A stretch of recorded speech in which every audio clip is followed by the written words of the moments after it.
بسم اللہ الرحمن الرحیم۔ سورہ فاتحہ کے بارے میں بات کرتے ہیں آج۔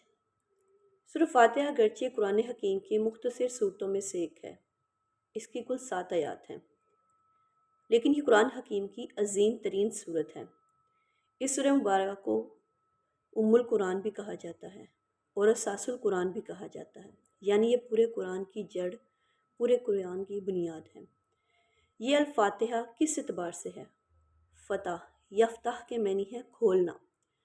کیونکہ قرآن حکیم شروع ہی اس سورت سے ہوتا ہے، لہٰذا یہ سورت الفاتحہ یعنی دا اوپننگ سورہ آف دا قرآن ہے۔ اس کا ایک نام الکافیہ یعنی کفات کرنے والی، جبکہ ایک نام الشافیہ یعنی شفا دینے والی۔ دوسری بات یہ بھی نوٹ کیجئے کہ یہ سورہ مبارکہ پہلی مکمل سورت ہے جو رسول اللہ صلی اللہ علیہ وآلہ وسلم پر مکمل نازل ہوئی۔ اس سے پہلے جو صورتیں نازل ہوتی تھی، کبھی کم تعداد میں، کبھی زیادہ تعداد میں، کبھی چند آیات نازل ہوتی تھی، جیسے سورہ الگ کی پہلی 5 آیات نازل ہوئی تھیں، لیکن یہ پہلی صورت ہے جو نازل ہوئی مکمل رسول اللہ صلی اللہ علیہ وآلہ وسلم پر۔ جزاک اللہ۔